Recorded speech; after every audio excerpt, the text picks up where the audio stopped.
nongeye kuguha ikaze wowe ukurikira ibiganiro bya Tumenye TV. Coach Mentor Jerome akaba ari muri kumwe mwaka kanya, tukaba tugiye kureba byinshi bitandukanye. Ndakubwira ko wowe wamaze gukora subscribe, gukurikira ibiganiro byacu ukora share ni ingenzi cyane kandi ni iby'umumaro kandi ni iby'agaciro umunsi ku wundi.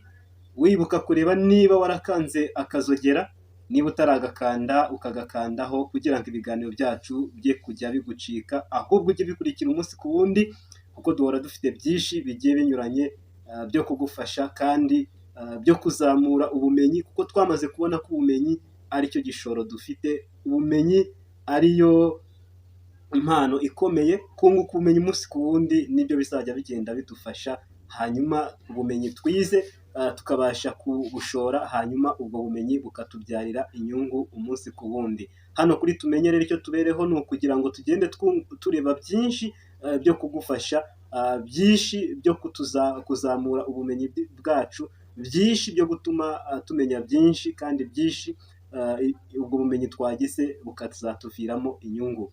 Reka ngusuhuze wowe umaze gukanda kukazogera, ndetse nawe utarakora subscribe, kora subscribe maze ibiganiro byacu bijye bikugeraho umunsi ku wundi.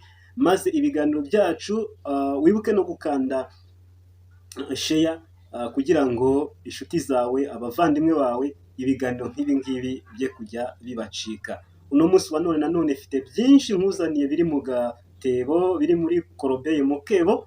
Ngiye kugenda nkugezaho. Icya mbere nkuzaniye nk'uko ubibona muri screen, nkuzaniye ubutumire. Ndagira ngo ntibuzagucika kuko harimo amahirwe menshi. Tuziga byinshi kandi tuzasobanukirwa na byinshi. Aya mahirwe ntakwiye kugucika.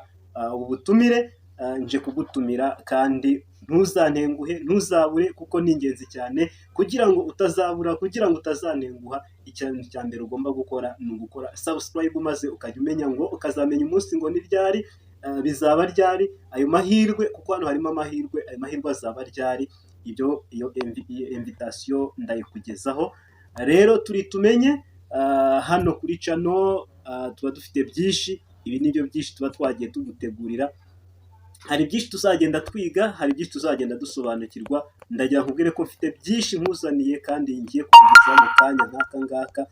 Ntusobwe, ahubwo kora subscribe ugende usobanukirwa, ugende umenya byinshi, kandi ugende umenya ubumenyi bugiye butandukanye. By'umwihariko nkaba afite inzira zirenga 30 cyangwa se uburyo 30, icyo twakita mu Cyongereza way to make progress, cyangwa se uburyo 30 bwagufasha kugenda utera imbere. Izi ngingo turaza kugenda tuzirebaho, ndetse tuzagira igihe cyo kuzinjiramo neza, tuzidetaye, turebe uburyo buzatuma nawe uzajya ugenda utera imbere umunsi ku wundi, uko bwije uko bukeye. Nibutsa abantu ko abantu mufite indwara y'igifu, mw'iki cyumweru by'umwihariko turi kureba ku ndwara y'igifu. Umuti uhari uwo turongera tuze kuwurebaho, ndetse igifu cyawe kikongera tuzaguha umuti. Igifu cyawe niba cyaripanye, niba cyarajeho ingufuri, niba kikurya kirimo amaside menshi, ibyo muri iki cyumweru nibyo tuzagenda tureba, twongera kugenda turebaho, twongera kugenda tuvugaho. Maze abafite ikibazo mwemerewe kunyandikira inbox, mwemerewe kwandika hano kuri Tumenye inbox, hanyuma tukazagenda tubagezaho imiti igiye itandukanye, maze ubuzima bukagenda bumera neza. Yes, muri kumwe na Mentor Coach Jerome. Ibi byiza byose nijye uzajya ubagezaho, ariko mbabwira yuko mbafitiye n'abatumirwa. Tuzajya tugenda tureba byinshi, hanyuma mu ntego zacu twihaye, aribwo ubuyobozi, gukora kinyamwuga, ikinyabupfura, ndetse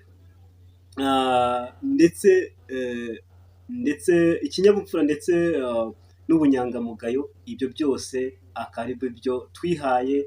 Yes, integrity, politeness, professionalism, loyalty, izo akaba ari core values zacu. Ibyo byose nawe ntibizajya bigucika. Izo ndangagaciro zacu ntizizajye zigucika umunsi ku wundi, uko bwije uko bukeye.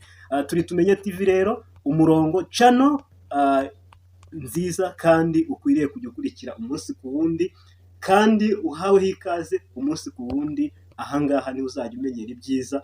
Rero dufite amahirwe akomeye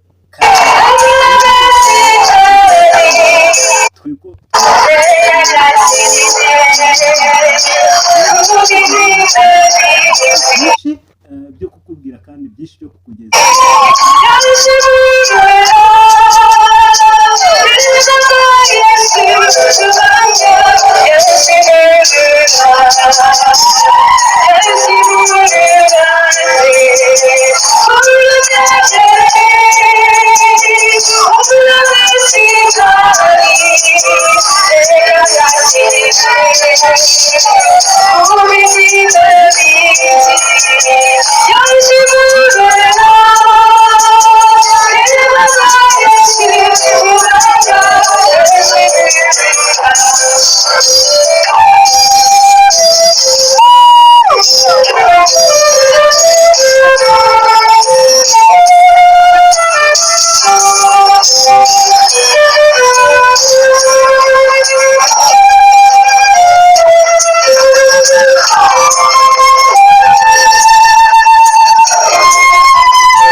rero tukaba tugarutse tugira ngo twige byinshi dusobanukirwe byinshi.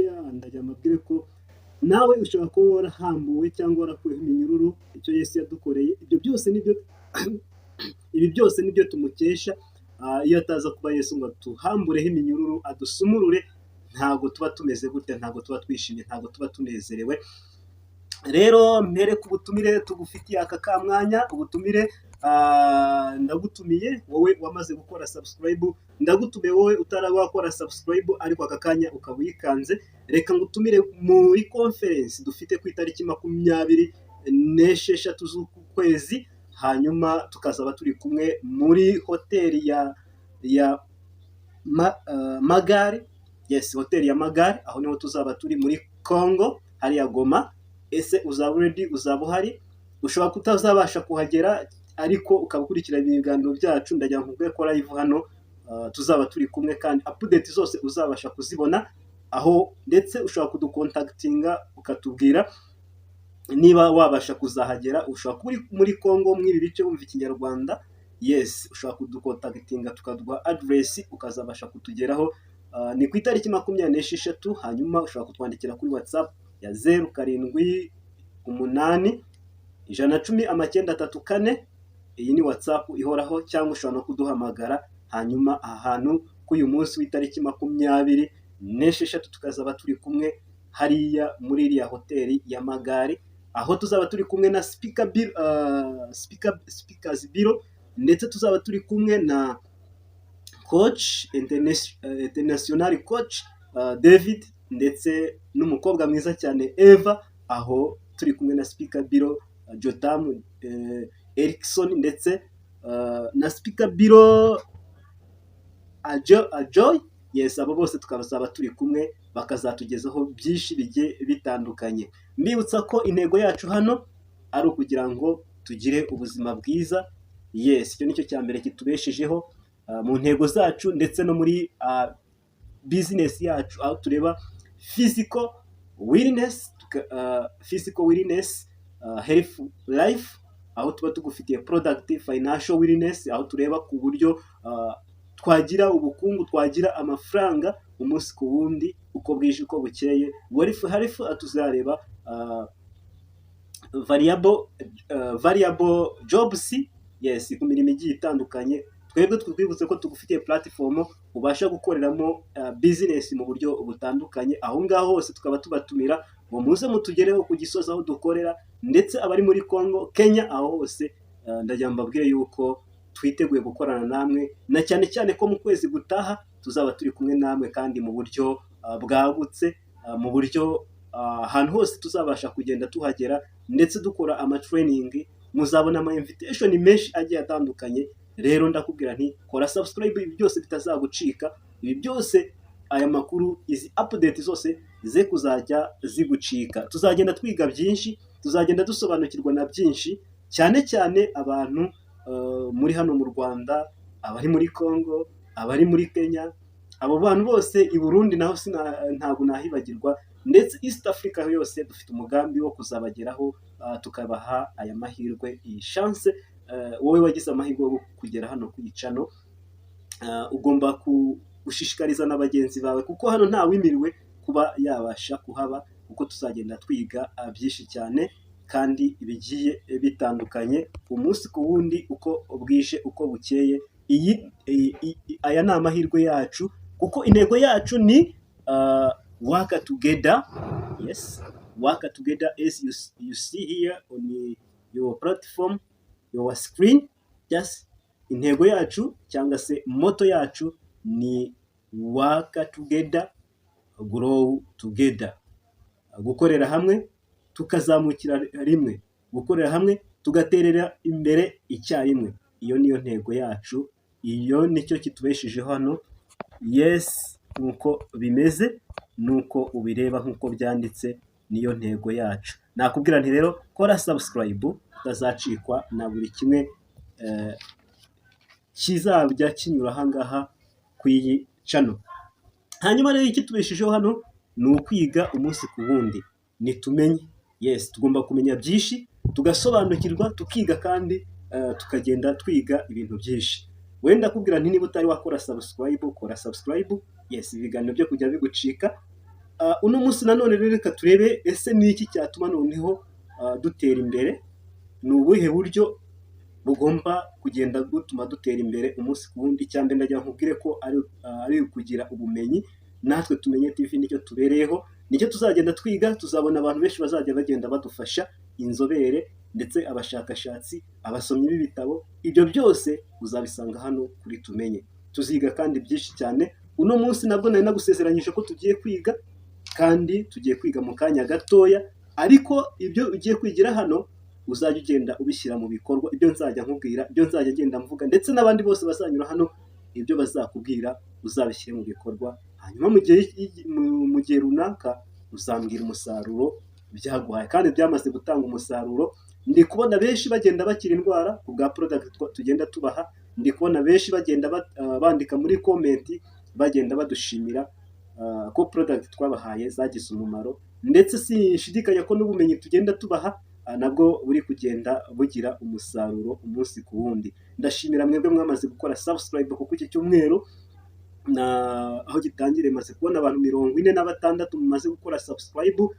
Ndifuza ko muri iki cyumweru mwa subscribe bakiyongera, hanyuma tukadushaho kugenda dutera imbere, ndetse abazajya batwandikira muri comment namwe mukiyongera, abakora like namwe mukiyongera, abakora share mukiyongera kuri buri kiganiro cyose cyahise. Jya ugerageza utwereke ko turi kumwe, hanyuma ibyo natwe bidutera morale, bigatuma dukora cyane, kandi bigatuma dushaka byinshi byatuma mugira ubumenyi, byatuma mutera imbere. Hanyuma ikintu cya mbere mwizi ntego 30 cyangwa se mu buryo 30 turagenda tubuvugamo, ndetse tuzagira igihe cyo kubusobanura nk'uko ubona kuri screen yawe.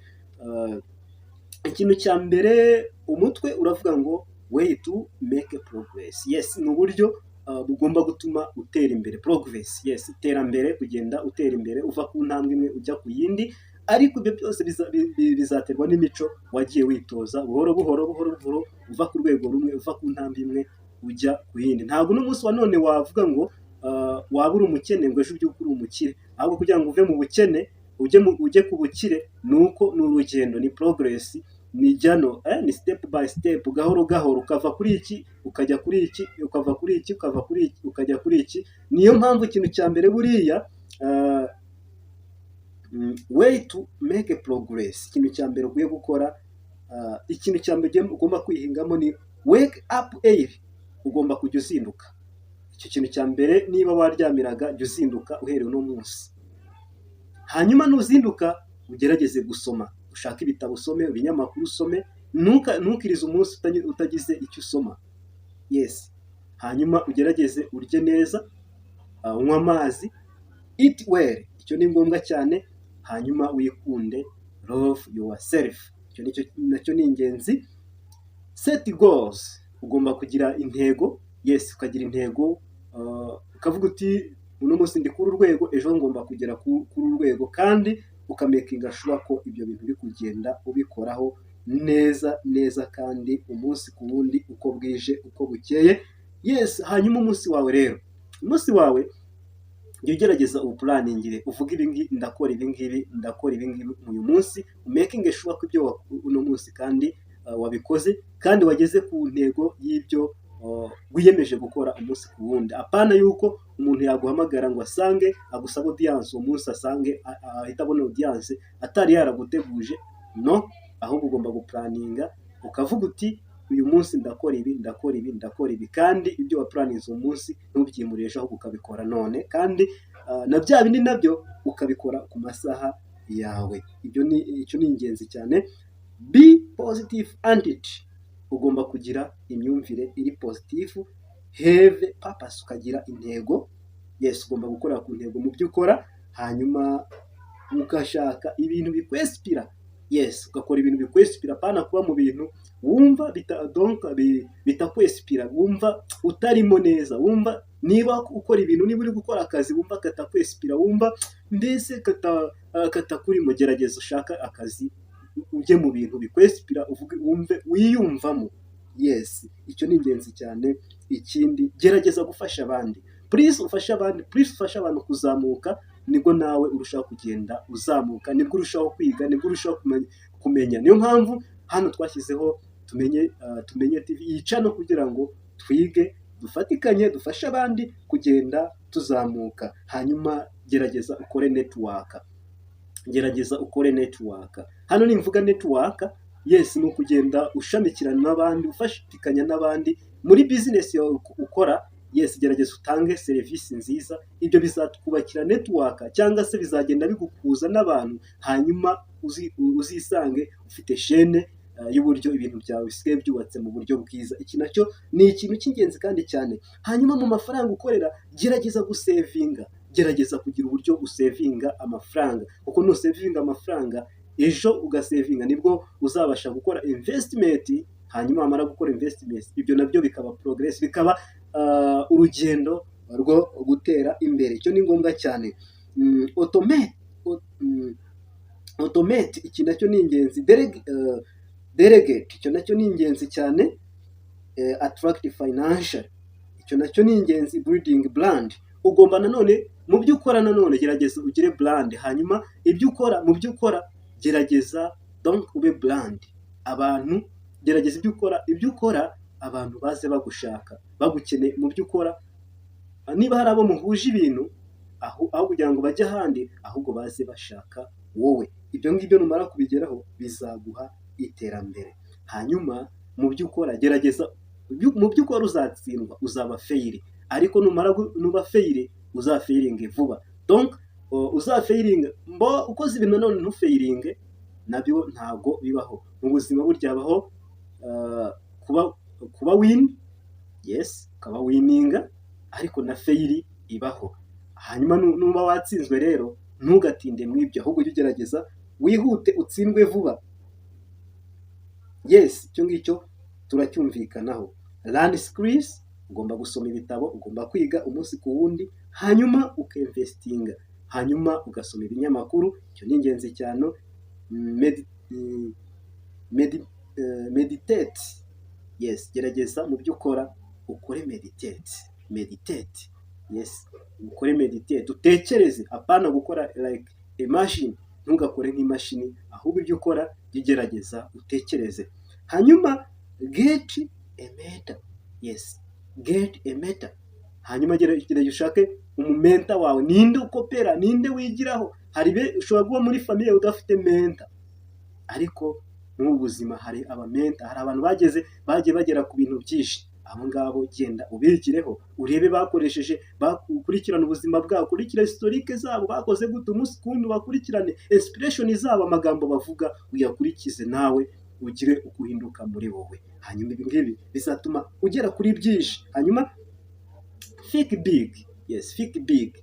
Mu byo ukora gerageza utekereze, kandi utekereze ibintu biri big. Witekereze ibintu biri bikubesheho nonaha uyu munsi, tekereza ibikoresho none, ariko nanone bifite urugendo kandi biri big. Ugerageze ujye in deeply, utekereze kandi cyane. Ibi ngibi nabyo bizatuma utera imbere kandi mu gihe kitari kirekire. Hanyuma ugerageze ube productive, utange umusaruro mu byo ukora. Yes, iki nacyo ni ikintu kizagufasha kandi bigatuma ubasha kugera ku bintu bihambaye. Dumowa, gerageza ukore byinshi. Yes, mu byo ukora, kora byinshi. Yes, wikora akantu kamwe ngo urananiwe ngo uryame urambarare, no, kora ibintu byinshi. Ibyo nibyo bintu bizatuma utera imbere. Ikindi, gerageza spreading ubumenyi, spreading wisely. Gerageza utange ubumenyi, ibyo wize gerageza ubiha abandi. Ibyo nawe bizatuma uzamura urwego rwawe. Ndagira nkubwire ko buriya iyo mwarimu ari yigisha abanyeshuri, mwarimu niwe urushaho kumva ibyo arimo yigisha neza kurenza abanyeshuri. Mwarimu ashobora gutangira chapitre atayumva neza, ariko mu gihe ari gushaka ibyo ari bwigishe, mu gihe ari gushaka ibyo ari buha abanyeshuri, uko abicukumbura warushaho kugenda byumva. Nawe gerageza wibaho nk'umuntu, wishaka kuba mu baho wigishe, gerageza wigishe, bishakemo impano yo kwigisha. Mu gihe wigisha nibwo uzarushaho kugenda umenya byinshi. Yes, hano kuri Tumenye TV tuziga byinshi, tuzasobanura byinshi. Hanyuma ikintu cya nyuma ngira ngo sorezeho hano mu buryo 30 tuganiriyeho, be ambitious. Yes, ba ambitieux. Tu dois être ambitieux dans tout ce que tu fais. Tu dois être ambitieux. Ba ambitieux mu byo ukora. Adolf Hitler kugira ngo twamwize mu histoire, ngira ngo waramwize neza, kugira ngo abashe kugera twize ko ari we wateje intambara, wabashe guteza intambara ku isi hose. Ariko kugira ngo ibi ngibi babikore ntabwo ari ikintu cyari cyoroshye. Muri caractère ze, muri personalite ze, yari ambitieux. Mu byo ukora nawe rero gerageza ube ambitious. Ba ambitieux. Nuba ambitieux rero nawe ntacyo utazabasha kugeraho. So twize byinshi kandi tuzakomeza kugenda twiga byinshi. Reka kino cyigisho nisubikire hano. Niba hari icyo wungutse hano rero mwibi tumaze kwiga, unyandikire inbox, hanyuma umbwire uti ahangaha kabisa. Ibyo nabyo tuba tubikeneye kugira ngo turebe ko ibyo tubagezaho mubyumva kandi mugenda mubisobanukirwa. So reka mbashimire, nongera mbwira abantu rero twigarukira ku bantu bafite uburwayi bw'igifu, mwongere mutugane. Hari abo twabonye message abagiye baba ari kugenda boroherwa, abamaze gutwara product bari kugenda bazikoresha, bari kugenda bamererwa neza. Ni byiza kandi iby'agaciro. Nifuza yuko igifu cyawe cyajya kiyungurura imyanda, cyajya gikora neza. Wowe urwaye constipation, wowe utura imibi, wowe ufite ikibazo, wowe uribwa cyane, wowe ufite amaside, tugereho tugufashe. Icyo tubereho ni ukugufasha. Ushobora kuza kuri office ku Gisozi aho dukorera, ushobora kutwandikira kuri nimero uri mu ntara, tukakugezaho product delivery ni nk'ubuntu, nta kigoye. So why don't utatugera? Ni gute ni kuki wakomeza kuribwa n'indwara? Tubereho hano kugira ngo tugufashe. Ndakwibutsa yuko product tugufitiye tuzikura mu Buhinde, mu ruganda rwo mu Buhinde. Babizi ko uruganda rwo mu Buhinde ubuvuzi bwabo buteye imbere.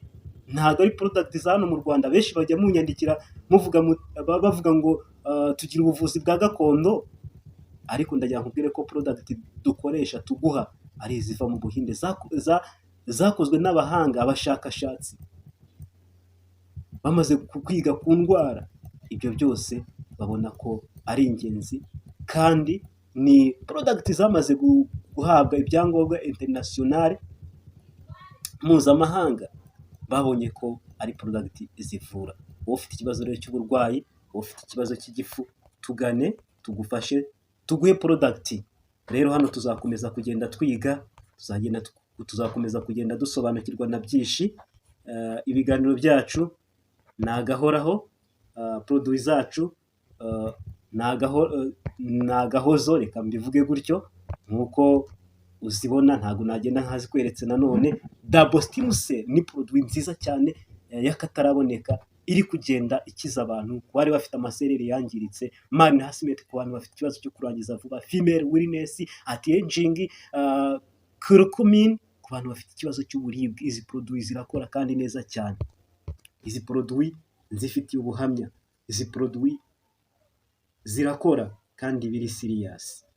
So kugira ngo ibi biganiro bitaba birebire cyane, reka